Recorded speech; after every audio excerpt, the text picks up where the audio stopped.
This is the Café con Podcast. Hey, everybody. How you doing? Hey. So I'm Isaac. And I'm George. And This is the Café con Podcast. Yeah. So, quick shout out to my tia Yamile. She always wanted a shout out. Hey, thank you for listening to the first 30 seconds. Thank you for the first 30-second listens of every single podcast that we do. So this episode, we've been off for a couple weeks. Thanks for the patience. This episode, we had the pleasure of sitting down and sharing some cafecito with Shaun Piccinino, who is an award-winning director. He directed movies like A California Christmas, A California Christmas 2, City Lights. He directed the movie that I was in on Netflix called That's Amore. He has an upcoming movie coming out with Michael Jai White. I believe it's called The Island, if I'm not mistaken. I might be butchering that, but it is coming out in July, so be on the lookout for that. And we had a really good conversation with him just about his beginnings as a director, where he came from, to something that was really deep at the end, actually. The very end of this podcast got much more real than I was expecting. We asked him a question there at the end, and he really bears it all and opens up and shares some beautiful insight into the things that make him who he is. He also gives some really great practical tips for anybody that's interested about the industry, wondering about how certain things work in the industry. It's just all around a really great conversation. I know that I left it fired up. Right after we got out of it, I left it really fired up. yeah, I definitely learned too. This just everything. It's a journey. Life's a journey, and it's definitely refreshing to hear something from these pointers from someone that's older and just has more experience.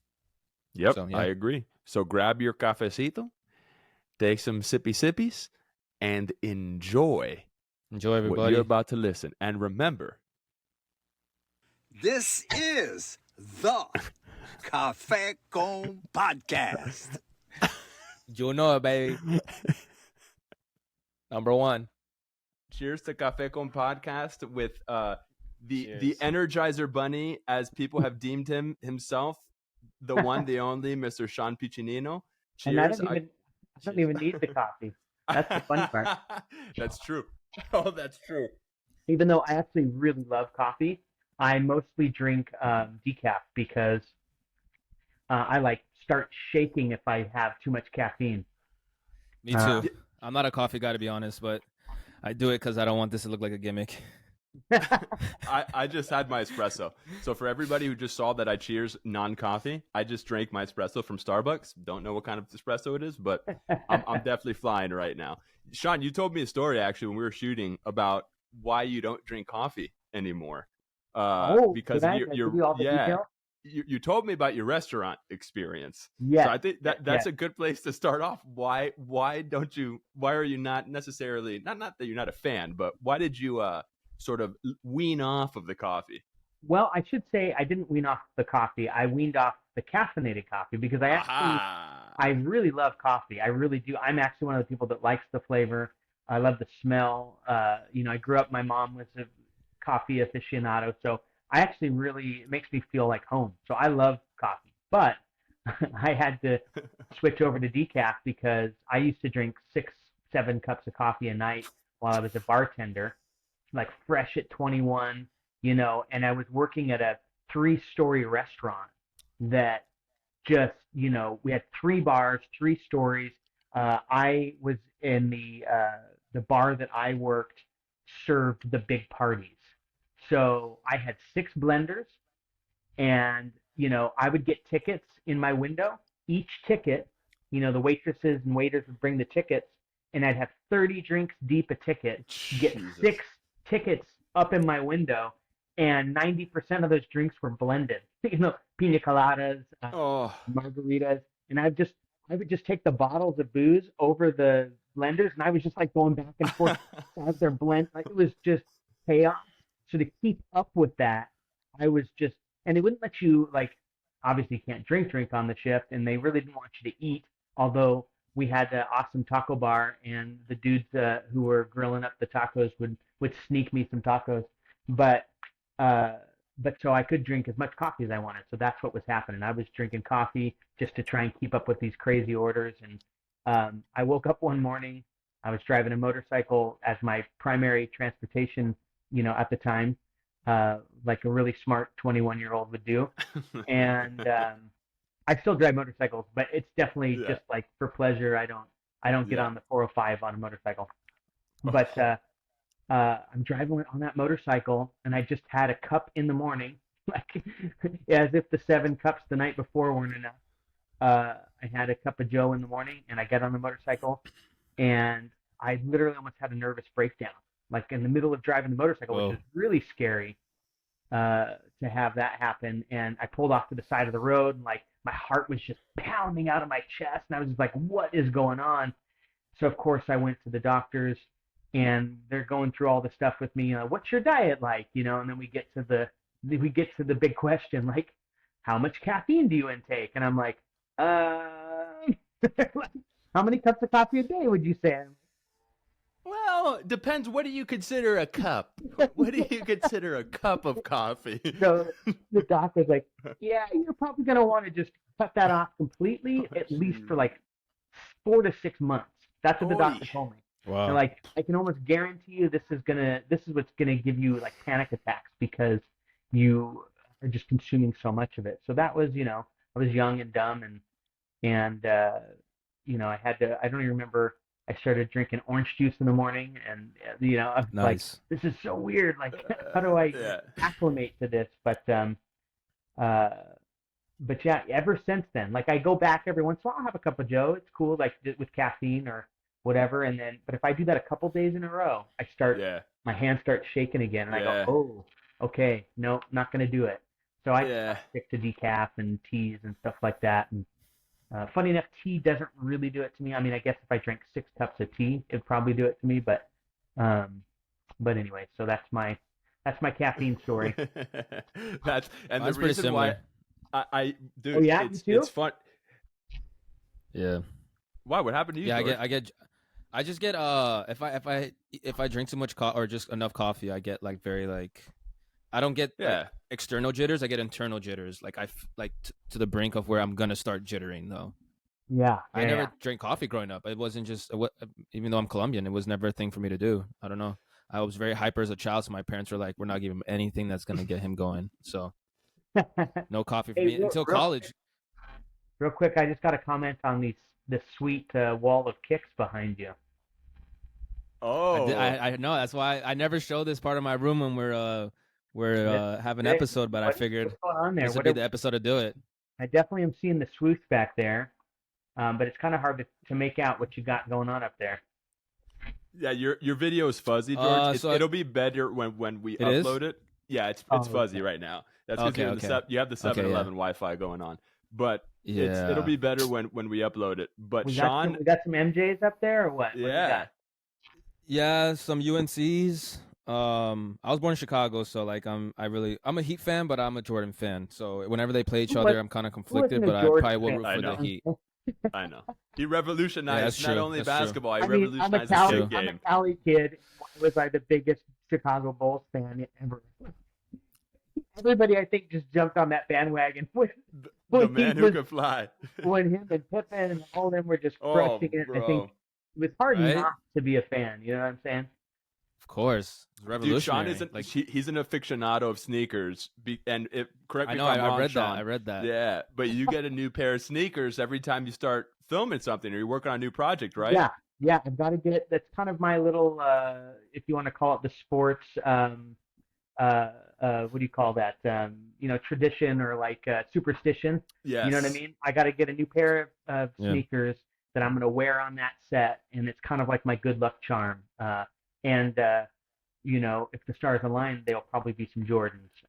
Not every time. I actually got 2 pair of Jordans on the last shoot I did because they were just such a good deal. Like the Jordans have just like skyrocketed. They've gone so bananas with the prices. So if I see them even, for under 200, I'm like, that's a deal. Even though I would never probably normally have spent $200 on a pair of shoes before. But they're Jordans. But they're Jordans. I remember. How can you not?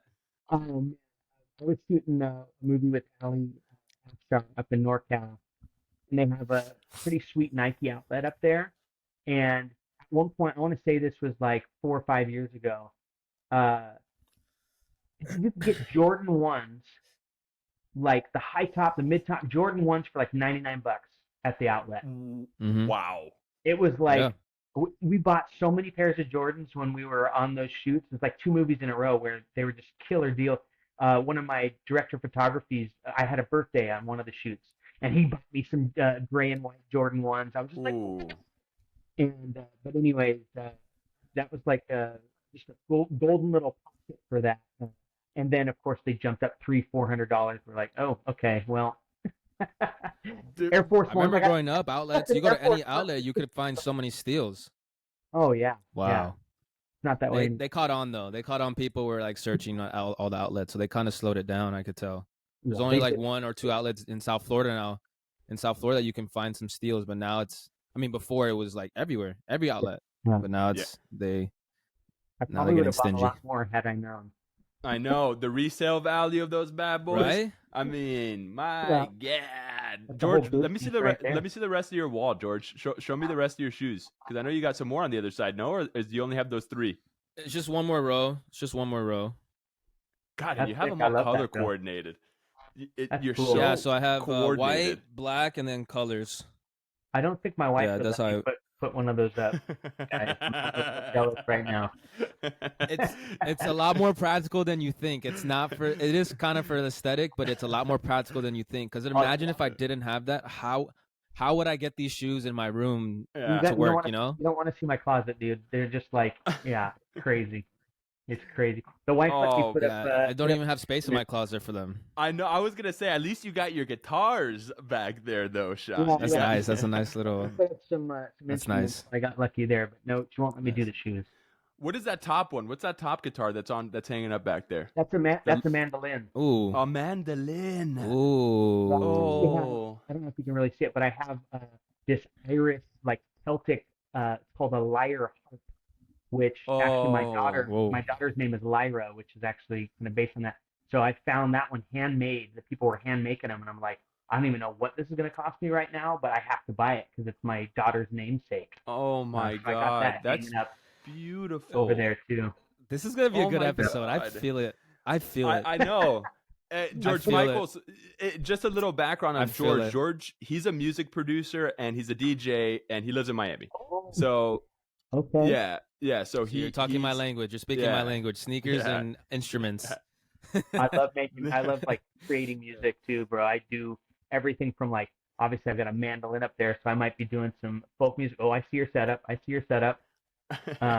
You're rocking some keys over there. Yeah. So And then I got kinda my play a DJ bunch set of up right here. instruments, I got my DJ set up here. I'm gonna have to send you some stuff so you can sample it. Ooh. Hell yeah. Hell yeah. Let's do it. You'll get royalties. you know, our DP Isaac, he records Yeah. albums too, yeah. Yeah, He's yeah, like I know. classic rock and all that kind of stuff. But I'm up on I think like 15 of his tracks. I'm either playing Oh. bass guitar. I did harmonica in one of his songs. I played ukulele in another. I do a bunch of backing vocals for him just for fun. He's just like, dude, Shaun, you got to get up on this song. Check it out, And Dude, I love that Are you stuff. self-taught yeah. on the guitar? Yeah, That's I took special, man. lessons When when I people was like, teach themselves the guitar, I know. I did like those basic lessons when I was like 12 or something, where they're teaching you like Twinkle Mhm. Twinkle Little Star, and and I had an electric guitar that I got for Christmas one year, and the parents got me the lessons and stuff, and I looked at my mom. She's like, "Do you want to keep doing the lessons?" I'm like, "I don't want to keep learning, Mary Had a Little Lamb. Like, this is not what I got the electric guitar for, Mom. Like, yeah. Mom." I want some She's like, Stairway okay. to Heaven. Let me play some, Yeah, some yeah. Walk I Over want the to Jungle. shred. I want to Yeah, shred. dude. So back then, I'm an old fart. So back then, that wasn't like these cool ass music teachers that were teaching you, Yeah, like back then it yeah. was like Van Halen and Zeppelin, all this. There was no teachers like that. So, at least not in the small town I lived in. So I just had to figure it out on my own. I think it was once I actually discovered Clapton back then and like Cream and all Oh. that. I was like, who is this guy, and then I started listening to that stuff, and I really went, okay, Wow. I really want to learn how to play the guitar like proper and like learn the, pentatonic scale and all that jazz. And um, but yeah, I just mess around. He recorded a lot. The first studio I interned at here in Miami, Oh, if I'm really? not mistaken. That'd be Yeah. just the history of They all had that pictures of stuff. him everywhere. Pictures of him Oh everywhere. yeah, That guy I'm was sure brilliant. he did. I'm sure he did. Yeah. What a legend. That guy has a song that will always make me cry. The song Oh that he yeah. wrote for, Tears in that's Heaven. yeah, that right there, Tears in Heaven. That Yeah. song always makes me cry. Well, Always, always, His always. writing skills and Stevie Nicks' writing skills are just Oh, bro. Yeah. But wow. Stevie And Nicks, I you're don't talking. even listen to that genre a whole lot, but we studied them a lot when I was in college. You know what's Here and crazy there. is I kind of had a smaller window of music that I listened to until I really started playing music and learning different instruments because, it opens this floodgates of appreciation. You're just like, oh, I never would have listened to classical music or whatever. You start learning piano and then you go, whoa, wait a minute, this is crazy. Like Mozart and all these people, you go, what? Like your brain just expands. Same thing with guitar. And I didn't really listen to classic rock until I started playing that, and I'm like, oh my god, who are these Led Zeppelins and Deep Purple and all these dudes? You're like, who never would have listened? That's my dad's music, and then all of a sudden I'm going, these guys are genius. So it is super cool delving into the music thing, and you'll dig this. I just got my first ever. Is it called royalty for music? I just got my first ever check from BMI because I played guitar and I sang on a track for Cali Christmas 2. And it was like a How fun good did that track. feel? It was awesome. I was like, oh my god. It doesn't even matter the amount. It's just you're getting something in the mail for credit. It was you're cool. getting accredited for something. It was super cool. It was like a couple $100, and I was just like, but this is just dope because, I've been making movies for a long time, like 23 years now, but that was always like a little goal. I'm like, oh, dude, I want to, have a song in a movie, or I want to, play on a song that's in a movie somewhere. And of course, making the movie, so you'd think that would be easier to do, but it has to be the right thing in the right time. And what ended up happening is we cut this really funny sequence to a super famous Cars song. And Cars, we the animated movie. No. This was Cali Christmas 2. No, what you cut up a song from? What you said from Cars? Oh no, the band Cars, the band The Cars. I was about to say. And it's called it's a super famous song. But anyways, I cut the sequence to it, and everybody fell in love with it. Even like Netflix and stuff were just like, oh, this is so perfect. So we went to license that song. And sometimes songs are crazy expensive. Sometimes songs that you would never expect. You'd think they'd be super expensive. They're not. This one I thought, oh, maybe this will be mid-range, song to try and license. It was on that astronomical aspect. It was like, that's like, half the budget of the damn movie. So wow. We couldn't license it. So what ended up happening is our awesome composer, Jamie Christopherson, and myself were like, why don't we just make our own version that has the same vibe? Because we started looking at like comps, like lesser known people or whatever that have that same vibe. But that song is so unique. I think it's called Moving in Stereo. I think that's the name of the song. But anyways, it's just such a unique sound. We couldn't find anything that matched it. So that's why we're like, let's just do our own. And so we did that. It was a fun little side project during post, and and we were taking a gamble. We're like, maybe people won't like our version of what this is. But as soon as we showed the cut with it in, luckily everybody was like, that song's perfect. You found the perfect replacement. And we're like, yeah, we made it. It's one of those kinds of things. They're like, that's you guys. We're like, yeah, that's us. So it was like a fun, little Easter egg to do too. Speaking of Easter eggs, Go ahead. So I was gonna say, you like to appear in your movies, right? Little Hitchcock, little Hitchcock nod. How did that start? I noticed that when I was reading the bio.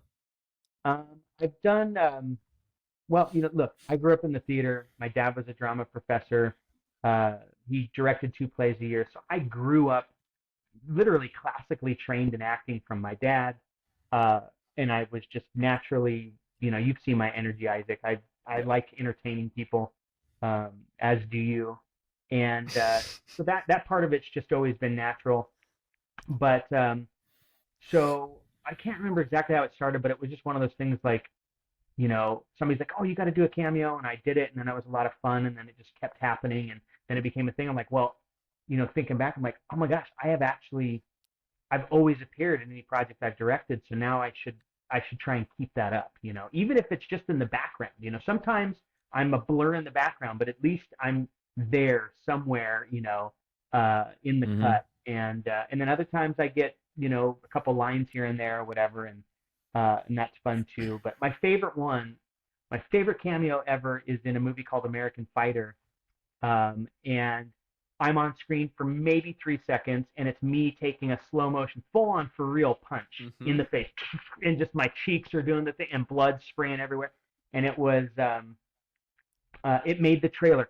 And contrary to people's belief, I did not cut the trailer. I did not put myself in the trailer. It was Lionsgate who made the trailer, and somehow I made the trailer. I was like, oh my God, my 3 seconds actually made it into the trailer. What a natural! Yeah. What a natural! It was also really funny. Isaac, you've met George, right? Yeah. Oh yeah. Duh, he's in our movie. What am I talking about? So George was the star of that movie, and he's the nicest guy ever. Yeah. Never been in a real fight. And we're sitting there, and we get to that moment, and the cell isn't working. The shot doesn't look right. And I look at George, and I tell him, I go, hey, this next take, I just want you to hit me. And he's like, what? Like, I can't, you're my director. I can't punch you in the face. And I'm like, no, George, listen. I go, you're not going to punch me with everything you got, but you need to make contact. You need to make my cheeks go. I go, don't worry, I'm going to bite down. Like, I grew up doing martial arts. I'm cool. Just, you got to actually contact. So we get up to do it, and he goes, I can't do it. I go, George, no, listen, you got to punch me in the face. He goes, I've never punched anybody in the face. This will be the first time I've ever hit somebody. And I'm like, well, you got to do it for the movie, bro. I go, it's acting. Let's go. Do it for the art. We did it. We did 2 takes of it, and he was just like, that's the hardest I've ever hurt anybody. And I'm like, it's all good. It actually did. I did feel it. It was pretty good. Little punch there. But, shout out George. Yeah, but do you have background in like stunts and like being? Because I thought I read that in your bio. Yeah. How did you get into that? How did you get into that realm of like? Well, again, it was martial arts. So okay. When I moved to LA, I was doing some short films and music videos and doing those kinds of things. And there's actually my cousin, Jeremy. He's a big 6-foot dude, like 220, all muscle. And he was like, oh man, I might get into stunts. And so we started talking about that. We filmed our own little kind of short film of us just beating the shit out of each other. Oh, sorry, I don't know if I can cuss. You can say whatever you want. Yeah, you can. You can curse. You can say whatever the fuck you want. Yeah, we don't care. So we did this 3-minute short film, and it's basically just us in different situations kicking the crap out of each other, like throwing each other off of banisters. And the kind of the craziest thing I did is he's chasing me, and I jump up onto like one of those big. We're in an alley, big like dumpster things. And so I run and I jump on the dumpster and spring over a wall and then grab onto a SUV that's passing by. Oh my God. And of course you do everything a little bit slower and you ramp it up a little bit in post, but it still felt like it was going to rip my arms right out of my sockets. But so anyways, we did that. We did stick fighting, we did swords, we did all sorts of crazy stuff. And we put that together and we like put it out into the universe, sent it to friends, put it up on YouTube and that kind of stuff. And that kind of got us through some friends. We got kind of asked to go and do some stunt stuff on a movie. And I met this stunt coordinator named Noel Vega. He's also a producer and all of that stuff. But he was stunt coordinating this project, and I got in there and was just one of many guys that were all in this big, fight scene fighting the hero. And I got lucky enough. He was like, hey, I need you guys all individually to come up with some fight beats. And I've been doing martial arts my whole life. And so it came to me and this other guy, and Noel, the stunt coordinator, is like, hey, give me 10 to 20 beats of a fight. And so I had done some of that kind of stuff for martial art demonstrations. So we had, I kind of had a little bit of experience with choreography and putting together little fights. So I kind of drew upon that. And the guy I was with he didn't have too much input, but luckily he was cool to just go with what I was coming up with. So we put it together, and Noel came back and said, had everybody show him what they do, and he kind of pulled me to the side and he goes, "Hey, I like what you guys are doing. Can you expand that out? Like expand it out to like 30 beats, make this like a cool drawn out little fight." And so me and the guy did that, and then to the other guy's credit, he ended up telling Noel, he's like, that kid came up with all of it, And I'm like, no, it's a group effort. It's a group. And he's like, "Oh, you came up with it." And then that got me another call to another movie, right? So then I started doing. So I did a stunt doubling job for Noel in the movie, which then led to me helping him out with some more choreography. And then one day he came to me, goes, "Hey," because he was also producing on that movie. He goes, "Hey, it was a horror movie. Because I'm so slammed today because we're having issues with locations, all the things that come with producing." Yeah. He goes, "I need you to choreograph this entire fight sequence in a convenience store." He goes, "And what I need you to do is," he goes, "I trust you. I don't care what you come up with, but it needs to end up with, the hero throwing this guy up against this glass door to the convenience store." He goes, "Just obviously don't throw him actually into it, but lead it up to that moment. I'll come in after lunch. We will do the window gag because we need the guy to go out the window. So then we'll bring in the safety glass. We'll line the whole thing up, and I'll be there for that." So he goes to put out all those fires, and I choreograph the thing, and he comes back, after lunch and says, "Hey, I just saw the footage. It looks great. Fight looks fantastic." And I'm like, "Oh, thanks, man. Thank you so much." And then we throw the guy out the window and glass shatter, and that was cool. It was the first time I had done one of those, and I was like, "Oh, this is really cool." He goes, "Okay, we have a stair fall coming up. Can't you think you could choreograph that?" I said, "Yeah, I think I can do it." And he goes, "Well, I want you to write me a plan of how you would do that." So I go on, I look at the staircase, and I come back with this idea. I go, "Hey, we can get this closed cell foam. We can actually pad the stairs." I talked to the production designer. He said he could, because they were wood stairs with like all wood frame and everything, because he can hide that stuff and like laminate, fake wood over it so that all the stairs would be padded. He goes, "Oh," he's like, I love it." So he goes, "Okay, do it, handle it." So I go and I handle that, and the guys are safe. Nobody got hurt. We do the thing. First they had to smash through a wall. They had to break through a wall, so we had to score that, and then they fall down the steps. Two guys, end over end. They're fighting, and they fall down the stairs. So luckily everything was good with that, and he approved the plan that after we got it done. And he just comes up to me. He's like, "Congratulations, it's your first stunt coordination gig." I'm like, "What?"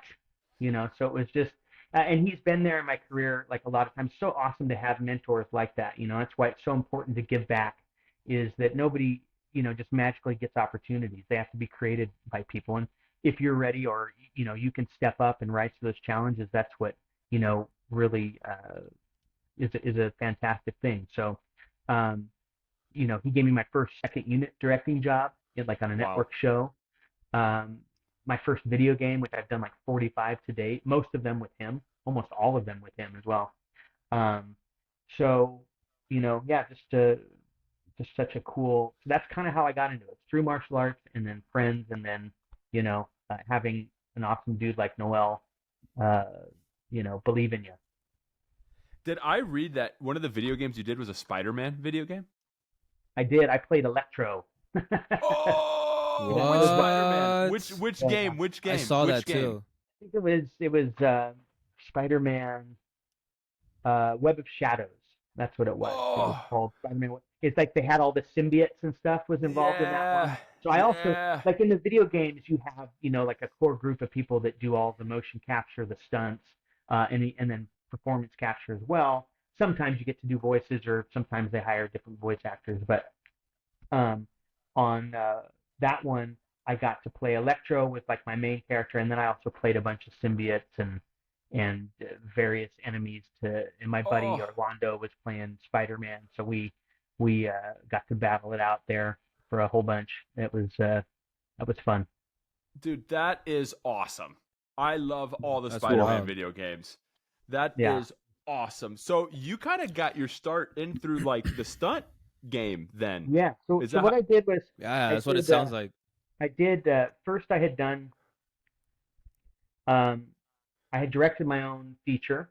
So I did the shorts. I did all that stuff, and then I directed a feature, which is kind of like a student film. You know, it was just a bunch of kids with our credit cards and getting Del Taco for Crafty, and and it was just one of those things. Passion project. So I directed a feature that got distribution, which we never thought it would get distribution. Wow. We had no delusions of grandeur. Wow. But luckily we picked a genre that just would sell at the time, which was vampire movies, and it's a terrible movie, by the way. But we decided we would try and at least put it in one film festival because we had spent time on it, and a lot of effort and all that. And of course, we just really wanted to make something. That's all we cared about, was just to create for creative, sake. We shot the first draft of the script. It was like we wrote something in like 3 or 4 days. We wrote a 90-page script in 3 or 4 days, so you can imagine how good it was. And we just wanted to create something. We're so hungry to create something. And so we put that together, and we did a little screening at the apartment we lived in at the time. And I was like, oh, this is fun, and everybody was so excited to see themselves on screen. And we go, well, the consensus was, you got to at least try and put it in one horror film festival somewhere.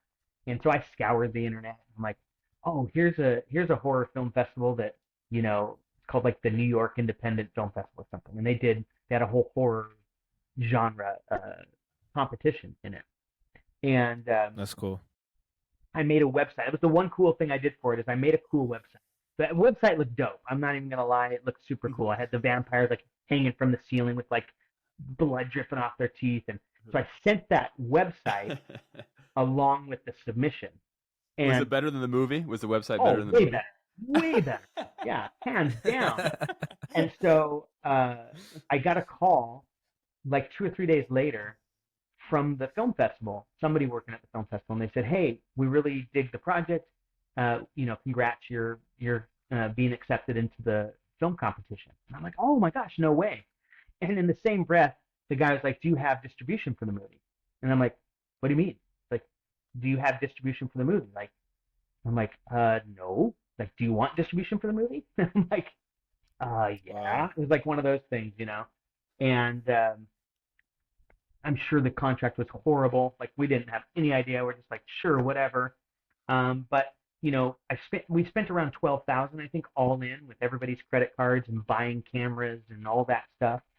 And we ended up like all in, I think, making like 80 grand or something off it. So for our investment versus what we got in a return, and a lot of it timing, it was kind of it was before streaming really hit, which changed everything, and which totally tanked DVDs. So DVDs were still relevant, and they, this kind of movie would be the total, in the bin at Walmart type thing. So it was, people could still make money off of it. So it's kind of just that perfect amalgamation of timing and but yeah, we were all shocked. We were like, is this how the business works? Of course, my second feature, we put a lot more time and effort. We did a whole festival run. We won a bunch of awards. I could not sell that to save my life because streaming was fully already screwing up, the business archetype for the whole thing. And we're like, this movie is so much better than the first effort, and yet we ended up selling it, but I don't think we made a dime over that movie. We actually made for $7,000 though, and that was a challenge. We called it the Robert Rodriguez challenge because he had done El Mariachi supposedly for $7,000. Yeah. So I heard through the grapevine that's not actually true, but we didn't know at the time. Yeah. Because I think he had a lot more in post. So I think they ended up getting several $100,000 for post, or something of that nature. I know it was more than $7,000, but it's never what the headline says. Right. I mean, Well, to do production on that movie for 7,000 is pretty incredible. But but we just took that as a challenge, and we wanted to make a movie and see if we can. I think it was like 7,200 and like $28 or something like that. All the receipts, you know. And but we were super proud of that movie, and it did end up getting distribution. It took a long time, and like I said, you know, maybe we made that money back, but that was it. We didn't see anything. And but anyway, so I was still kind of doing that in between, doing some stunt gigs and all of that. But it wasn't until that second unit direction job on that Noel, who I mentioned earlier, you know, he brought me on as his assistant stunt coordinator on that show, and it was a really fun show called Deadliest Warrior on Spike Oh, TV I at love the that time. show. I used to love that show. Yeah. So we were having a blast doing that, and I was his assistant. And the very first day of shooting, I see the the executive producer of the show. He's pacing back and forth, and he looks heated, right? He looks distraught. And I didn't really know the guy, but you know, just the nature that I have, I want to make sure everybody's okay. So I just walked up and said, "Hey, Gary, how you doing? You know, is there anything I can get for you? Is there anything I can help with?" He goes, "We're not going to make our day. We're not going to make our day." Sorry, this was the second day of production. He goes, "We didn't make our day yesterday. We're not going to make it today." I said, "Why? You know, do you know why we're not making the day? Like what's going on?" And he's like, you know, I won't name names to throw anybody under the bus. But like, this is the reason why we're not making the day. They're not shooting this and they're not shooting that. And I go, "Hey, you know, Noel and myself are both directors." I said, "We designed all the action you're filming. So if you get us a camera and tell us what to shoot, we'll shoot whatever you want us to do. And it's just to help you make your day." He goes, "So Shaun, you might get your wish." And I go, "Hey, we're just here to help." And so the very next day he shows up. There's another cameraman and a camera unit and a first AD. And he's like, "Shaun, this is your unit, your second unit directing." And I go, "What?" He gives me a bunch of pages. "Here's what you got to shoot." And I'm like, "Shit," because at that point, I had now just circumvented my boss, right? Yeah. So I went running to him and I go, "Oh my gosh, Gary just brought this other camera unit, wants me to second unit direct this stuff." And I go, "I did not. I told him that you and I could handle it, not me. I said you and I could help him." And God bless Noel. He's like, "Dude, I am so slammed with stunt coordinating all this." He goes, "I'll pull up this guy to fill in your assistant job. You go do it." And I was like, "Oh my gosh, thank you so much." I go, "Do you want to do it? I could try and cover for you." And he goes, "No, you go do it." So I went and did that. We made the day, right? Wow. Next day, same thing, made the day. And the end of that second day, the executive producer came up and he's like, "You're now the second unit director for the whole show." And so I did that for 2 seasons. Unfortunately, the people in charge of that show left. And new people came in, and it was just not the same thing. And they wanted to cut a lot of corners that we had already been cutting tons of corners and just pulling in really talented people. And it became that thing where, unfortunately, it wasn't worth. It just wasn't sustainable to still make a decent show, and so we had to walk away from the project. They also wanted me to replace my boss, and I was like, "I'm not gonna screw the guy over that got me the job," you know. And then when I said no, they went to the next guy down, and he also said no, and just like, so we ended up walking away from that project, and it went from a #1 show. It only went that one extra season that we weren't there, which both season 1 and 2 it was #1. And I'm not going to say it was just us, but I think it was the whole cohesive thing gelled, and the people were energetic. Everybody wanted to make it, and once they started doing that and pulling people apart, the show went from #1 just tanked, and it didn't even get a 4th season, which that always just blew my mind. So because season 1, #1, it shot up. It was #1 on the charts, best in their time slot, the best non-reality show that they had on the network. Like, it was just #1 on all these things. And so, you know, to me, if you strike lightning like that, like lightning strikes like that, you would think you would just want to rinse and repeat. Like, let's do this. Yes. Let's do what we just did.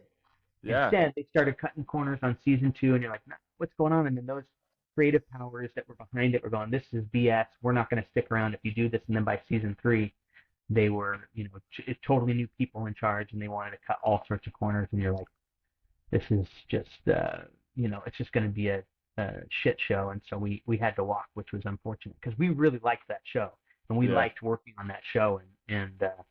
But anyway, so that kind of led me back to full directing. So when I did that there, I did some other second unit stuff, and then that led me to doing first unit directing again, which was cool. And I've made so many awesome friends in the stunt business too over the years from doing that stuff. And I still stunt coordinate. So if I'm not directing a movie, and it's usually friends in the business that I've worked with now for 20 years, they'll be like, hey, are you free, for this week? Can you come in, jump in, and stunt coordinate for us or whatever? So I still do it here and there. I would not say I'm like, anywhere near a lot of my friends that are like legit amazing stunt coordinators, working on the biggest shows. But I still do it from time to time, and it's a lot of fun to do. I love the stunt side of the business. I got a question, Shaun. I had a couple questions just because I make music, you guys do film, so it's not the same thing, but it's a creative world we're both in. But before I ask those questions, one question popped in my mind based off of something you brought up earlier, which was the transition from DVDs to streaming, right? So this might be a lot to unpack, and Isaac, you can answer your experience to that whole wave of just streaming coming over and like killing, Blockbuster, buying DVDs at Walmart, et cetera. If it did in any way directly or indirectly affect you as a director, can you kind of touch on that a little bit? Because I'm just interested in, like, I think about it from time to time, like how incredibly how profound that was, that our world just changed in front of us in real time, of just, there's no more Blockbuster, there's no more, I don't know if it was called Planet Hollywood or Hollywood something, you know what I'm saying? So Hollywood Video. Video. So if there's any way it affected your job directly and indirectly. Yeah, I think, just like we were talking about earlier, it really changed the industry, and we're seeing, it's interesting you bring it up because the correlation is happening again right now with with how it pertains to AI, and AI also affects the music business in the same exact way. A lot. I mean, it was that exact thing, like that first movie, a bunch of kids just going out there and creating something from nothing were able to actually have their movie distributed all over the world, versus when the whole streaming thing took over, then that next movie, which was a far superior movie in every aspect, we could not get distribution. We tried for years. We finally got some, but it was really the market transitioning and settling before we could actually sell that movie, because nobody would touch it because we didn't have these stars, and nobody knew what to do with the movie that didn't have stars at the time. And there's still, that's always the struggle anyways, but there was a time there where it didn't matter who was in your movie. If you had a movie, there was a market for it. There was a place for it. I mean, the reason why we even did that very first movie is because we'd go into Blockbuster or Hollywood Video, and we would rent the worst movies possible, right? So there was, I don't even remember some of the movies, but there was one that was like called Video Clops or something like that. It was like, I was like a cyclops with a video camera melted into his brain, like just stuff like that. There was another one called Axum, and it was just a bunch of kids like down south who made some movie, and none of the audio wasn't even there for half the movie. The guy with the slate, like the clapper, the slate that goes in the thing, he was just standing in the background of a bunch of shots holding the slate. It was that kind of stuff. Oh my God. We would watch these movies and go, if that movie, and by the way, that movie Axum, which didn't even have audio for like half of it, it's just like wild track, it's just like ambient people talking. You're like, what am I watching? Like, you have no idea what's happening because there's no dialogue happening. It's just like shots of people at a party, and then now they're walking in the party. Like, 5 DVDs deep on the shelf of this movie. We were like, we can make a movie. We know we can make a movie better than that. And not to knock them because, if you look at Peter Jackson's first movie, it's called Bad Taste. And it was a bad taste. Yeah, do yourself a favor and Google Bad Taste Peter Jackson, and you will crack up what you find. It's literally one of the worst things you've ever seen. But here's what I'll say for it. He was doing like foam latex in his mom's Vitamixer at the house and creating these really disgusting like aliens, and their heads get blown up and there's brains. And you're like, okay, this is a teenager in New Zealand with zero resources to make a movie, and he made a movie. Is it a good movie? No. But he went from that to freaking Lord of the Rings. So, even people doing Axum and doing all these things, that Sharks of the Corn is a movie. I still do the bad movie night, by the way. There's Aquarium of the Damned. There's Sharks of the Corn. And one of my personal favorites, and I actually think this director and cinematographer have some talent, is Velocipaster. Now, this is a pastor who, like a werewolf, like on full moons, transforms into a velociraptor. Okay? What? It's called Velocipaster. Google that. Now, with all that said, It makes Sharknado sound like child's play. Listen, Sharknado is like it's like an a Oscar Marvel award-winning movie. Yeah. Yeah. That's Sharknado is the frickin' Avengers Endgame of Sharks of the Corn. Okay. Oh my God. But like I said, look, these are people that are actually doing something, right? They're experimenting. They're going for it. And I'm watching Velocipaster.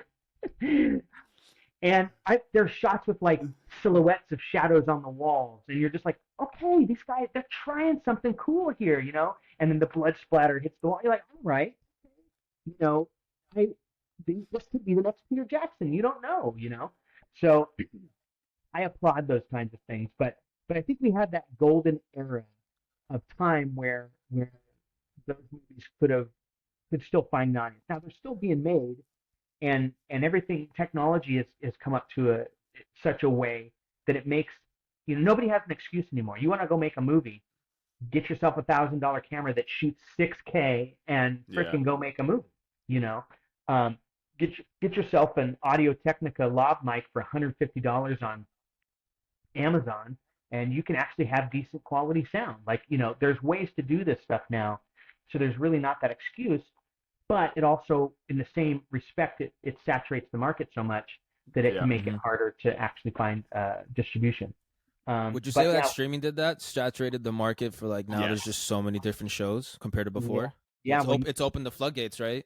So we have a similar situation with, like, let's talk about Christmas movies, because with the same company that Isaac and I did a movie with called ESX Entertainment, and they're also partners with Warner Brothers and in turn Netflix and all of that stuff.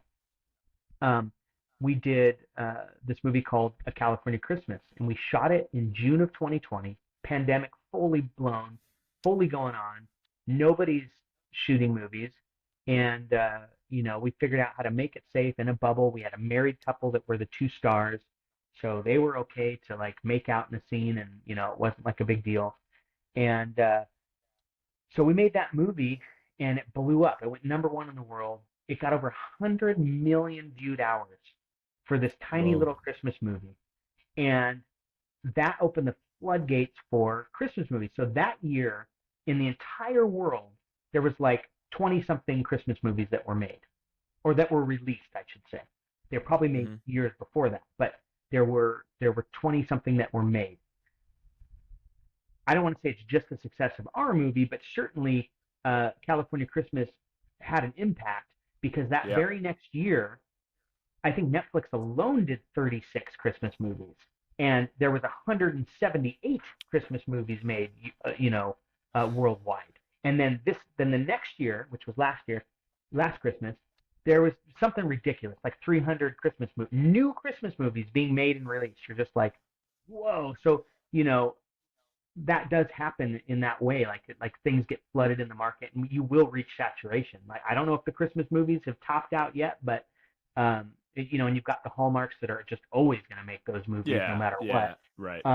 But they're definitely, and I think I've seen it with Netflix. I don't think they're really buying as much Christmas content because I think they just have enough. But it is always interesting to see how the markets get flooded, and how that can affect and change stuff, and what's the new thing that's going to be super popular and trendy, and if you're seeing the trend happen, you're probably too late to jump on board, right? Yes, exactly. Like the Christmas thing was just shot in the dark. That was really Ali Star, who's our boss on those movies. That was his genius. He's like, nobody's making movies.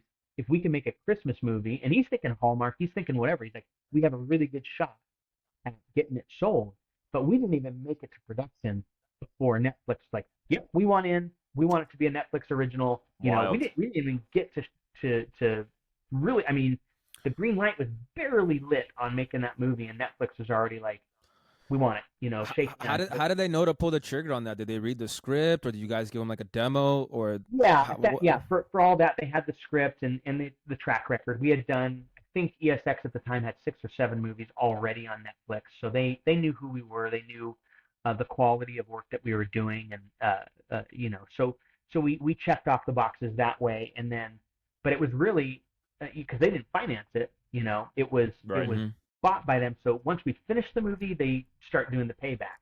But a negative pickup is what it's called, right? It's called a negative pickup. And so how does that work? That format? Do they lease it? Like, do they lease it for a certain amount of time? The movie itself? Yeah. Okay.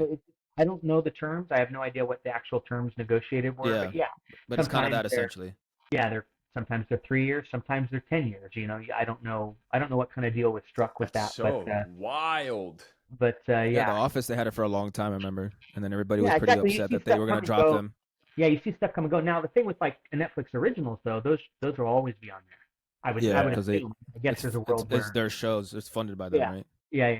So, which ours were, even though we had to finance it first, it was still that negative pickup deal, but it was still their brand. Like it had their Netflix, emblem on the poster and that kind of stuff. Right. Which was kind of a cool thing too, where we all, we're like, oh my gosh, we got a Netflix original, and then we ended up doing, I think 4 or 5 with them. I didn't direct all of them, but the company, did that. I've got 3 Netflix originals, which the movie that Isaac stars in, That's or More, was one of those originals. Yeah, a couple of things when you were talking just kind of popped up in my head. The first, to touch on the whole streaming thing, I saw Ben Affleck talking, and he was saying how streaming killed what you were talking about, the mid-level budget movie, right? Like a Rounders, for instance. Yeah. So back in the day, studios, producers, people that were essentially distributing or picking up the movie and funding it would take a chance on the mid-level movie because it would have a double life. Right. So let's say it bombed at the box office. It still had a double life when it went to Walmart, the bins, or went to a Best Buy, or went to a Blockbuster. It still had another life at the DVD level. But now with streaming, that has eliminated people taking chances on these mid-level. And when I say mid-level, I'm talking like $30 to $50 million or $20 million budget, the smaller budget movies, right? The independent movies are still getting made for the smaller budgets. And then you have the tent poles that are $100 million now, the big, humongous budgets. But he was talking about how streaming has kind of eliminated that mid-level movie. And as an actor, I look at those movies and I think to myself, those movies were kind of, in a sense, kind of a really nice place to sort of cultivate a story and craft in that mid-level, right? Because the independent ones, you're roughing it. You're going to rough it. You know what it's going to be. It could be a shit show. It could be awesome. If you look at, like the Goodwill Huntings were in that route. You know what I mean? Yep. That was the kind of you would get. And it is interesting because then Netflix kind of came around and they started becoming the home of those mid-range, to be honest with you. Like they were giving those filmmakers a shot, and those actors were getting those shots in those, but then they couldn't sustain their growth. Right. So let's think about what I just said there. It's not that they were losing more subscribers than they had at any given point. It was just the level of growth slowed. Right. So because the level of growth slowed, and that has to do with competitors like Disney Plus and HBO and all of that, because you had the growth slow, they started cutting out all those movies, and they put all their resources into the 100 million tent poles with with the Rock and Gal Gadot and all those people. Yep. And they started doing those movies. The problem is exactly what you're talking about, the second life, right? So if you take a theatrical film, there's a lot about the business that the business itself will not reveal. So let's say you have a $100 million movie and it only makes $200 million at the box office. Well, they can go and say, well, we spent $100 million in marketing. It cost us $100 million to make it. We spent $100 million in marketing, and we have to split those box office profits with the theaters. So we didn't even make our money back. Yep. Well, now you've got your second life. They do make their money back and then some, but those numbers will never release those numbers because they can record it as a loss, right? But the thing with doing those $100 million movies on Netflix, it doesn't have that second life. It didn't go to the theater. It's only released. You've even got like the Extraction with Liam or Chris Hemsworth and stuff. Their entire life has to live in that streaming, and Netflix doesn't really show those kinds of numbers for like. Yeah. They'll release a number like Extraction, for example. It got like 300 million viewed hours in the first week or something bonkers, right? And 350 million viewed hours. You go, that's amazing, but what does that mean for Netflix? Growth-wise, is there any new subscribers? That's what it is. They want new subscribers.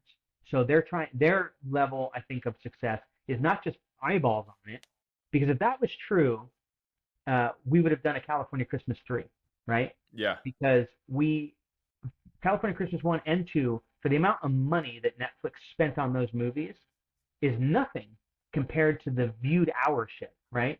So, and we were even kind of told this, like, these movies are punching so far above their weight class that it's not even funny. But is there new subscribers going to come on there for California Christmas? Maybe not, or maybe not that many, right? Right. So, but they will show up for, Ryan Reynolds and Gal Gadot. Right. Red Notice. Yeah. Yeah, they might show up for that, or what's her name? She did a couple movies 2 years in a row that were pretty big. The one where they're Jennifer Aniston. But Sandra Bullock. Well, that you have to bring up a good thing with the Adam Sandler. So he got like a 8-picture deal with them. Yep. And the critics will just smash those movies, but Netflix keeps ordering them because they must be seeing new subscriber base based on them. You know what I mean? Right. So it's it is interesting how all that stuff works and how it affects it, and now that whole collective Adam has is amazing.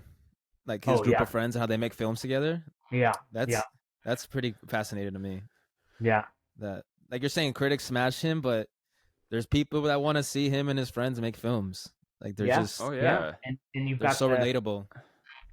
And they go even beyond that core group, because then you get the Andy Sambergs who were inspired by him, and then they become friends, and then now they're making their movies. His whole Lonely Island, guys are, so it's just it grows, and we call that the film family in the business, and I'm sure in the music business you got your music family, and that's kind of the core and heart of the business is working with these people you grow to care for, and you want to continue working with them over and over again because you trust them, they trust you, and you also they're going to deliver, because a lot of this business, and same in music, it's a gamble. So it's all about people that you can trust and are going to show up and do the best that they can do for the even these these movies, people want to trash them, and I'm such a big defender of just about every movie that gets released, because I'm like, dude, those people set out to make the best thing possible. And they made it. And it even if you want to say it's a cheesy movie or whatever, it's still art. Like art doesn't have to make sense. Art doesn't have to be for everybody, right? It's their art. They're all I'm sure there's a movie somewhere where there's people that are just in it for the paycheck and they give zero shits, and maybe that exists, but 99.9% of the movies being made are people that are passionate and are trying their best to make something. And that's I defend movies the same way. Whenever I see anything, I go, good on you for making something, period. And then if it's good on top of that, I'm like, wow, double thumbs up, because that is also hard. I just find there's value in almost every movie too. So it's like, okay, maybe the script isn't the best, but look at what the performers did with that script. You go, wow, this person really shines, and the writing's not that great. Or you go, the cinematography was mind blowing. Like, maybe the acting wasn't the best, but the cinematography was just insane. Like, I'll find that value in these things. Or the VFX were just phenomenal. Story kind of flat. The VFX, that to me is still worth watching that film, because there's value in there, even if it's not the perfect movie. And it seems like we live in a world these days that is just hypercritical of everything you do. You look at social media, you look at all that stuff. It's what every movie is supposed to be, the Oscar-winning, best thing ever made. Like, some of them are just popcorn, and you enjoy yourself for 2 hours, and that's it. Yeah, critiquing world is pretty rough these days. Oh man, it's insane. I saw something either really 10 funny. or 0. I saw something about our movie. It sucks. 10 or 0. Like what? Like, let's an example with like Rotten Tomatoes, right? I actually cannot stand the whole certified setup fresh or not. Yeah, that just drives me absolutely nuts. Because you could have a movie that everybody's at a 60% and that's fresh, or then the 59% that movie is just rotten or whatever. It's like, oh my gosh. And number one, it's like exactly what you just touched on, George, is it's either the best movie ever or it's the worst thing they've ever seen. And you go, okay, now wait a minute. Like, I don't even know what a good example is. Like, whatever it is. It's like, the new Ant-Man. Let's take that for example. You go, good. Look, is it the best Ant-Man movie? No. Is it the best Marvel movie? No, it's not. But is it if you took a school grading system, you got your A's 90% and above, B's are 80%, C is 70%. These people are rating it at 22%, and you're like, this is a like quadruple F minus to you, like for real? Like, it's not a C minus? Like, I just don't know if I buy that. You know what I'm saying? Yeah. Like, you know, they're projecting something else. Yeah, even a C minus would still be fresh on their meter. Yeah. People are like 2%. I go, it's not intellectually honest. Like, I really don't think it's honest. No. You've got performances in it that are great. Some of the visual effects are stunning. It's like, come on. If you're really grading this thing authentically, it's not a 22. I could be with you that it's a 65. Fine. Like, that's a pretty shitty rating. But, what, 22? Yeah, I know. Like, come on. Yeah, it just seems as like some of the critics, for example, are like watching a horror film and rating it, and they don't even like horror films. So it's like they come in with a bias. Yeah, or like a vendetta. We got that a lot with the rom-coms. Like, you'd read the first line of a review, and they're like, "These type of movies aren't my type of movie." But here's why I hate this movie. Like, well, you hated the movie before you even started watching it. Like, so why did your opinion even? Oh man! Even for that some more.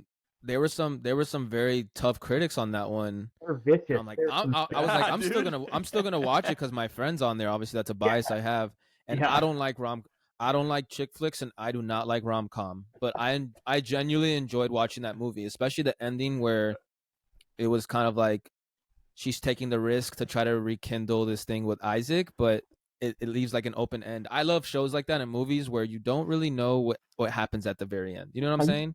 It's you leave it up to the audience to interpret, right? Yeah. Like, they can. Yeah. The imagination's such a beautiful thing, and this is why we do this creative stuff, right? Even music, like, lyrically, you can leave stuff ambiguous. You can leave stuff open to the interpreter, like how is this? And then what happens when you do that is it means more to more people.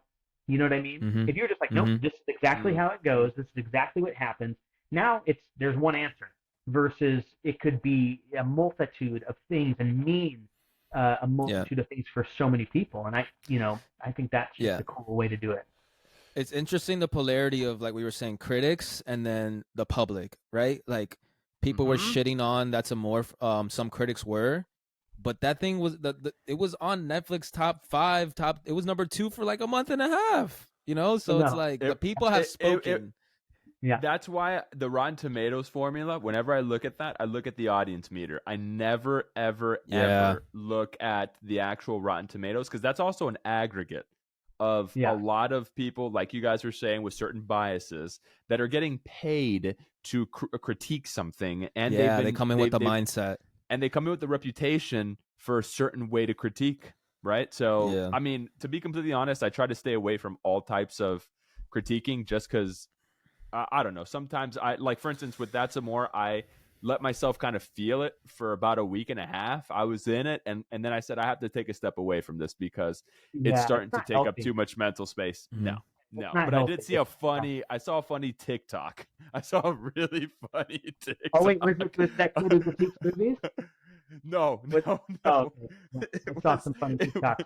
It was a girl talk. She's a graphic designer, and she was talking about the logo that we used for What about it? What about it?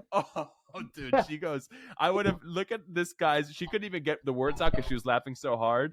She was like, look at this guy's reaction to the graphic design that she gives. I would have had the same reaction, because when I got the page on, or what I was looking at when we were shooting was just a blank page. There was nothing there, right? Or it might have been a doodle. I don't even remember. It might have been a doodle. Yeah, it's something really. But basic, then afterward they edited in a nice logo. So my face was just kind of, it was kind of like, and she showed that in the TikTok, and she was dying. It was so funny. My wife one day comes up to me and shows me that. First off, she was like, look at how cool it is that you have a TikTok about a movie that you're in. Let's just take a minute to just breathe on that, right? So that's really awesome. And I always say, if you ain't got haters, you ain't doing something right. You need somebody, if people are hating on you, that means that you're doing something that they're get a reaction, you're doing something. They're investing their energy into reacting to it. So it's kind of, you're creating art. I think that art, and that's the beautiful thing about it. For instance, I love The Dark Knight. I'm obsessed with it. My wife, not so much. She does not like The Dark Knight so much. Okay. And it is one of my favorite all-time movies. That's the point. Not everybody has to like the same movie. She's going to like a different movie that I may not like that much. And it's okay. It's not about it being all across the board. Yeah, that's the point. That's how art is driven. That's progression and everything. I actually wanted to ask you a question about the social media thing, because you are very level-headed and you're always positive, but you're also incredible at utilizing social media for your films and things like that. So how do you balance out the mental aspect of it? Do you read comments? Do you see what people are saying? How do you balance that out? Because you seem super balanced. I'll tell you a kind of funny thing. So I have a YouTube channel. I really don't use it a bunch anymore, but I actually want to put some more content on it, but just no time, right? But it's interesting, as I dealt with the keyboard warriors a lot on doing some just silly little. We did some superhero shows on it. We had a show called Heroes with Issues on our YouTube channel, and it's superheroes getting therapy, right? Just a dumb little thing, and we kind of cross over all. That sounds cool, right? Yeah, it's a total geek show too. Like some of the references are so deep in it that I didn't even get all of them. I'm like, did I write that? Like, I don't even, where did I pull that out of? But anyways, one of my writing partner, he plays the therapist in the show. He is like a comic book and video game like aficionado. So a lot of those deep stuff, those characters that I've never even heard of, he's referencing them and the stuff. And so, so we dealt with a lot of keyboard warriors, because anytime you're doing something and the whole point was like, let's make this dumb little show as like a creative outlet, and we can, kind of bathe in our nerdness and geekdom over superheroes, Star Wars, and hell yeah. We did an episode on He-Man, did another episode, you got Pokemon, you got across the board, we cross all the universes. That's cool. And basically the therapist's office is like the great bridge to all the universes, right? But but we get a lot of passionate people who were commenting on those videos. So I actually think I got pretty darn good at interacting with that stuff. And here's the thing that I found almost universally. So let's say somebody just tears into it. You guys are the worst, filmmakers on the planet. This is the worst video I've ever seen. F you guys. This is a piece of crap. Like, how dare you, encroach upon the Marvel, whatever it was. And if I would respond to them in just a kind of calm approach, in a way, like an example would be like, oh, I'm really sorry that, if this content isn't, something that you like, or, if it offends you in some way, that's not our intention. We're just a bunch of, we're just a couple people getting together trying to make something fun for free, on our YouTube channel. So, I apologize if it offends you in any way. And almost universally, I think, I don't know if I've ever gotten a response that wasn't along these lines. Oh, I'm so sorry. No, you know what? It's actually kind of cool. And just by that interaction, and then I would interact again and go, no, it's totally cool. Look, you're entitled to your opinion, and look, we're just doing our thing, and we're not perfect, and we'll probably screw up the characters, and but that's kind of the point. We're just having fun, and almost like I said, every time we'd either end up getting a fan or they would then want to watch more of the video. You know what? I'll check out a couple of your other videos. It'd be that kind of thing. And I think a lot of it is people seeking attention, right? Yeah. So, Yeah. and I had this response more than once where they said, I didn't think you would respond, or I didn't know you would see this comment, right? They're looking So for a response. A lot of that stuff is that, and I think they comment on so many things and never ever hear a response. They're almost shocked in a way. And then when you come at them with kindness and love, and there was at least once in there where the person just kept going, you're a piece of trash, F you, you're just like, okay, I'm not going to win this. I'm not going to try to continue. But I think, so with kind of that background, I did that for several years where I'm making these videos and kind of interacting with people on there, that when I see the hypercritical reviews that just trash our movies, or because it's always there. Number one, I'm expecting it, and number two, I approach it with that same kind of mindset. I'm not going to write to every critic, but there was some open forum ones where I could comment, and I'm like, hey, director of the film here, and I did get the same response. I had a critic write back to me, oh, I'm really sorry, and I even explained certain things. I go, look, this is the money we actually had for the budget, because they thought we had like 10 million. I go, dude, we didn't even have $1 million on this, and this is the best we could do. But that doesn't change whether you like it or not. But they responded, oh, that's really admirable, and that, and it became this totally different thing, and this conversation. So I approach it with those eyes of, most likely they're just, seeking some kind of attention, and there's a lot of people that are, lonely in this world. Yeah, man. Yeah. It's a really sad thing. And I think that the internet age and all of that brings that to light, in a lot of ways. And there's also the sickness of social media and I had to get off Facebook. I still have a Facebook account, but it was only for the movies. And I really only push it through the Instagram. But in the Instagram, kind of had a little bit more shielding to some of that stuff. I mean, people can still message you and all of that, but it just felt a little bit more removed than Facebook did. And when Facebook got really political, that's when I was just like, and people were trying to put me into political battles, and I'm like, whoa, they're tagging me in the political stuff. I'm like, guys, I can't be a part of this. And so I finally just had to completely pull away from that, because I was also finding that I was getting upset and like even depressed, like seeing the content that's on there, or aggressive, or it was just giving you a negative downturn. There's a lot of hateful stuff on there. I'm just like, oh man, that's bringing me down. So I can't be a part of that. And I will say I got a lot happier not going on to Facebook. And Instagram's got a bunch of problems too, and TikToks and all that stuff. It's they've all got issues. But so I think the real key is, and I'm certainly guilty of this too, is to not like just constantly scrolling on those things. You know? Yeah. It's so easy to do. Everybody's doing. You're driving down the street, you see people are on their phones. Like it's I'm guilty of it too. At a stoplight, I'm like checking Same. and I'm like, oh shit, what am I doing?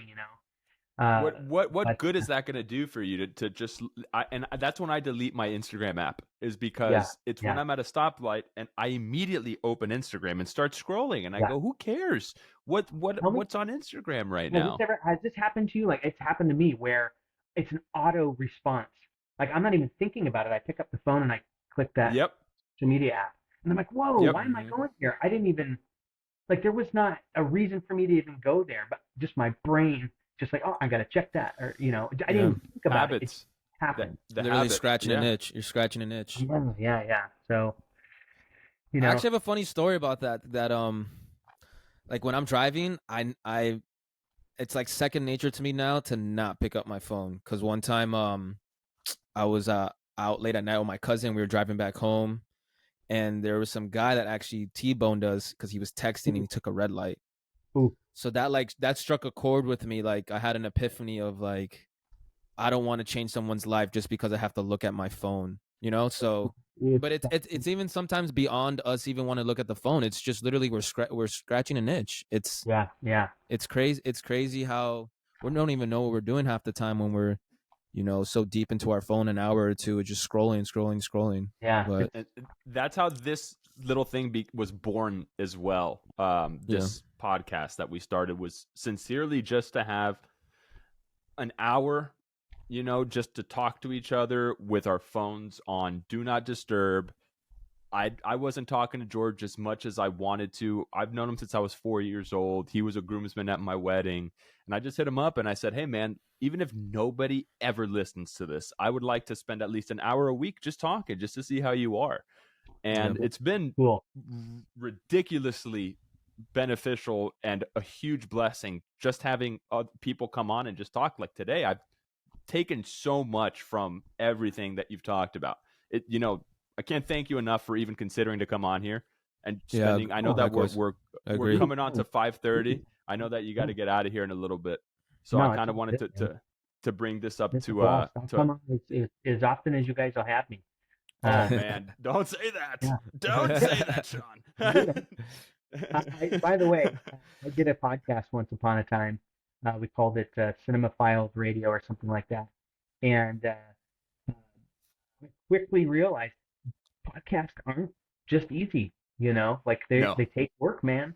And we had a little, I had to set up with like the sound effects and all the things, and I'm just like, at the end of the day, I'm going just the setup, the coordination, getting the guests, doing all this stuff. I was like, this is a full-time freaking job, man. Yeah. And I got too busy. I couldn't handle it, because I'm also the tech guy, I don't know which one of you are. Maybe you guys are both techies, but I was the guy who was responsible for all the tech behind it. So I'm like, it was just too much, even though it was a lot of fun to do and it was really satisfying. And I missed exactly why you miss it. It was a group 3 of us, and we just were, good friends, and it was just fun, just the 3 of us talking, and then let alone we have guests come on and all of that. But yeah, it's actually a lot of work. People don't realize how much work goes into these podcasts. Yeah. Oh yeah. And now with speaking of social media, we've been releasing things on social media and things like that. It's to me right now, we're getting the car. Honestly, this strike, I don't want it to last any longer than it's going to, but it's been kind of really perfect timing for this whole vehicle, just because we're able to kind of really focus on this. I'm actually able to focus on a lot of other creative ventures and things like that, but it's all about building the car and then getting the parts oiled, hopefully to the point where we understand how to move it. Right. And it's definitely a lot more work than, I don't know if I didn't anticipate it, but when you're actually doing it, it's kind of like, wow, this is like another job. You kind of, but the only thing is we leave this totally and I'm going into it. I go, this is dude. easy. Oh, dude, no, we knew that's why it's so helpful. Cause I told George, I'm like, bro, you know how to do all of the producing, all the editing. So if you're willing to do that, I'm willing to carry the load on the other end. And it's just, every single time I get off this, I'm always pumped. I'm always like, wow, That Yeah, was what a so much rush. freaking fun, man. Yeah. That yeah. was so much fun. All right, let me wrap this up. I want to ask you a question, Shaun. Yeah. I have this thing in my head, specifically in an artistic industry as well, steel tissue. That's the idea that I always have. And the reason why I have that is because a tissue can wipe up blood and a tissue can also wipe away a tear, right? So what are some things that have made you, in your life in general, most vulnerable, most resilient? And it doesn't have to be anything deep, but that's just a question that I've always liked to ask creatives, just because I think, especially being in the entertainment industry, you kind of have to have a little bit of both. You kind of have to be vulnerable and you have to be resilient as well. That's for damn sure. Yeah. Well, I think I've been lucky in a lot of ways with with supportive family. And Great parents, by the way. You have great parents. oh, thank you so much. Yeah, Yeah. you couldn't have more supportive parents, and I know I'm so lucky because I, have experienced friends and other family and people over the years that don't have that kind of support. And you just go, I'm so lucky that I have that support. It's such a bedrock, and when you have all the doubts about yourself, because we all have those. It's like, I had the moment where, actually it was before I started doing that superhero show. I had that moment of going, maybe this business isn't the way, because I had done some projects that I thought were going to open doors and they didn't, and I wasn't getting any phone calls. And so then I started doing a more just kind of, everyday gig to pay bills, but that was not creatively satisfying. So I think the vulnerable part is uh, and this certainly influences art. It's currently influencing a project that is really, really dear to my heart. Is again, goes back to family. So it's grief, it's loss, Mm. and I had a couple years that were really, really heavy on me in my teenage years, of losing a bunch of people that I really loved. Um, yeah, some quite shocking and very early. My grandpa Piccinino died when he was like in his early 50s. That one was really shocking. I had an aunt that was basically like second mom and also like a sister to me, uh, who passed really suddenly.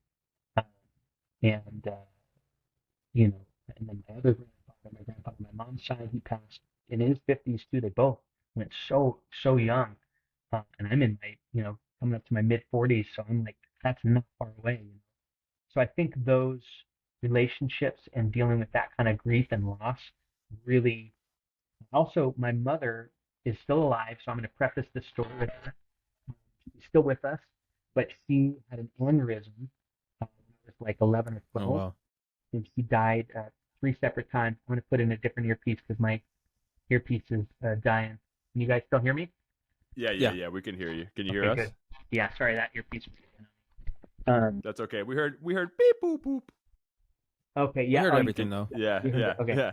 Anyways, my mom had an aneurysm, and she, this sounds super dramatic, but I was giving her a hug when it happened. So her body went ice cold, her eyes rolled back in her head, and we fell over because I was like 11. I couldn't hold her up. So we toppled over, and she was gone. And so, like, I Whoa. ran, got my dad, the ambulance, the whole thing. I ran to a neighbor's who was a veterinarian. But my little kid brain, I'm like, well, she knows something about medicine. So I got Mm-hmm. her, and she did. She started doing CPR on my mom, but it was three separate times she would fully flatline, like no pulse. And Whoa. she had a full astral projection out. She was floating above her body. Wow. She's got all Whoa. those stories, which is super duper interesting. But uh, so I think in her coming back, right? So, and she's still with us, no brain damage. All the doctors, like the surgeon that found, it took three surgeons to find out what it was. She's got a scar from her below her belly button all the way up to her clavicle. And took three separate surgeons opening her up, trying to figure out what the problem actually was. And I we stayed friends with the surgeon, the surgeon that actually figured out what it was. We had him over one night for, like, dinner, and he looked at me right in my eyes. He said, "I did not save your mom. Like, I had nothing to do with saving your mom." Like, your mom wanted to live, and that's why she's alive. Because even in the hospital, when they finally were able to repair, because what that is it's a burst vessel. The aneurysm she had was a artery or whatever it is going from her spleen to her heart. It burst, so she was just bleeding out, and just something she was born with. It was a defect. And there's people that get aneurysms to the brain. It's the same thing where a vessel bursts. My dad has one. Yeah. Oh gosh, yeah. That's brutal. But survival rates of that stuff is really, really low to begin with. But because she was legally dead, like 7-8 minutes a time, they were like, "There's no way she won't be severely brain damaged, could be brain dead." This kind of stuff. And but yeah, he looked at me. He's like, "I didn't save her. There was reasons she wanted to come back." So it was really interesting. So that stuff, to answer your question, I know it's a really long way to answer it, but that experience is like the ultimate vulnerability and then the ultimate strength, because it was simultaneously the worst day of my life and the best day of my life, because I lost my mom and I got her back, right? And then you have the losses that you don't get back, and you deal with that stuff, and you have the people that you lean on, and all of that stuff comes into play through art and music and all of that. It really, really affects that. And I have a movie that I'm currently writing with an amazing writing partner, and we deal with that subject. We deal with the grief of loss and how you get over it, how you move on. And that movie is actually a full-blown musical, so it ties into our music stuff too. And it's something I'm really proud of, and it's about a middle-aged woman who loses her father to cancer, and she can't seem to get out of this cycle. She's just barely floating with her head above water in life, and so it's about how you get over that stuff and how you move on, and then the music comes into play, So and the music is ultimately what helps her heal. So, so yeah, I don't know. I hope that answered the question. But that was unreal. Thank you. Like that made me want to call my mom, because I don't know. Yeah, call your parents. That's a crazy story, man. Yeah. Thank you for sharing that. Yeah, for real. People need to hear that. Wow, that was awesome, man. Thank you. I'm speechless. George, why don't you ask your question, and then we'll completely close it out. But go ahead and ask. I know you like to ask. So I always like to ask this question. I kind of stole it from another podcast or wherever. I forgot where I saw it. I'll remember later. But basically, at the end, I like to ask people to just fill in the blank on the question, the last closing question I have, and it goes like this: my name is blank, and I blank. So it can be my name is Shaun and I blank. So you can add the ending with my name is Shaun and I am blank, or I feel blank. So it can be something profound, or it can be something as simple as my name is Shaun and I feel hungry, or I feel tired, or I feel happy. Or it can be profound, but kind of based off this conversation, or just anything in general in life. Okay. So go ahead. My name is Shaun, and I lead with love. Nice.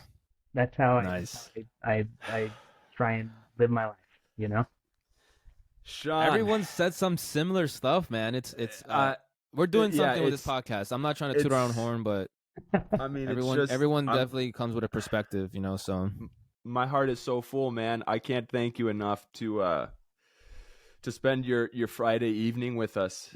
Where can people find you? What things are coming out? This is your moment to say what you want. Say what you want right here.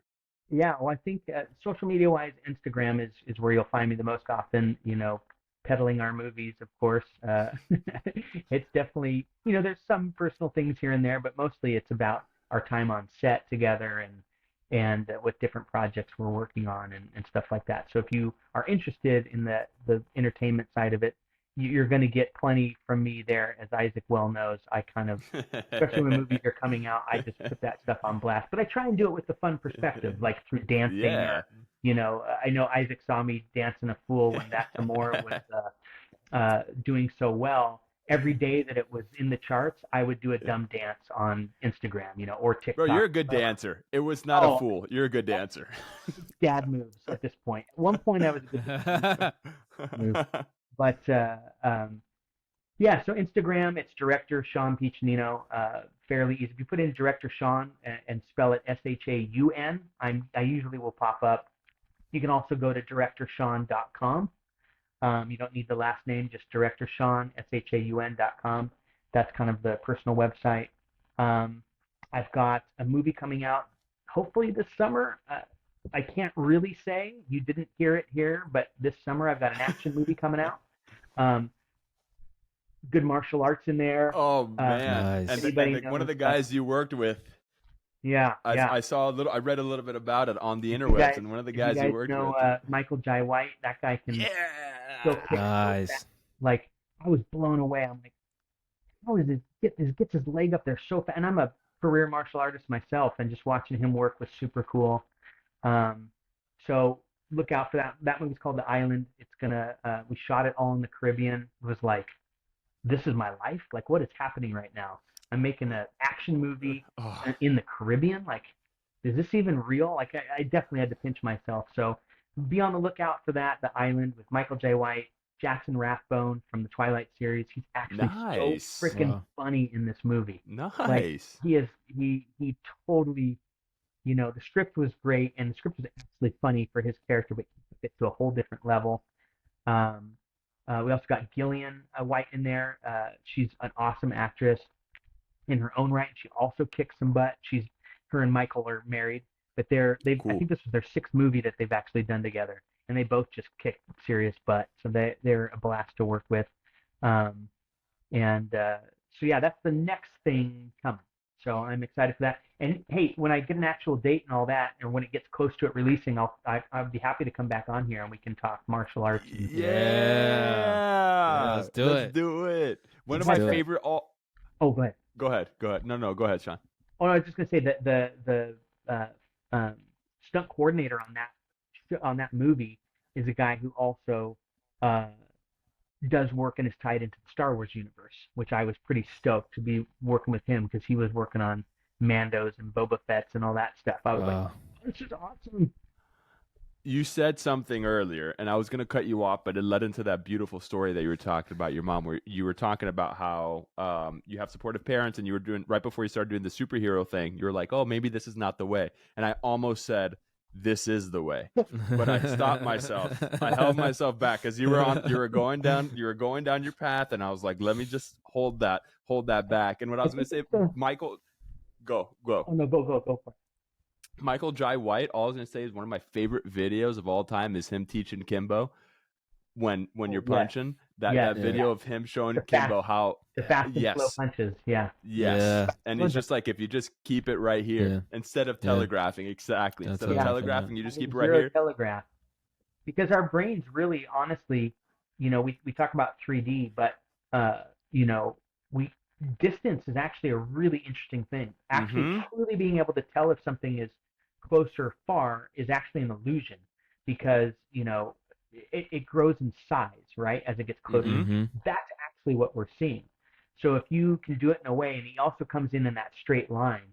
So before it's too late, by the time you realize that he's going to be there, it's too late for you to move in time. So, and he's not telegraphing at all, which is a really cool thing.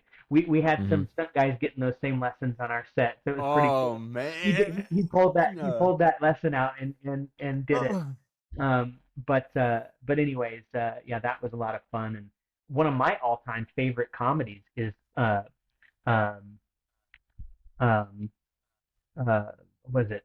Dynamite. I mean, that movie. Man, so freaking funny to me. Like, Mom, I told you never to call me when I'm practicing my kung fu. I just love that freaking movie. And by the way, him and Gillian have it's basically the brother sister movie to Black Dynamite is coming out. It's called The Outlaw something Black, and it's basically the fake actor that played Black Dynamite is now in a Western. and so he's playing, the outlaw Johnny Black. Johnny Black. So it's Michael Jai White playing the actor who played Black Dynamite. Because if you ever saw the trailers for Black Dynamite, it's not starring Michael Jai White.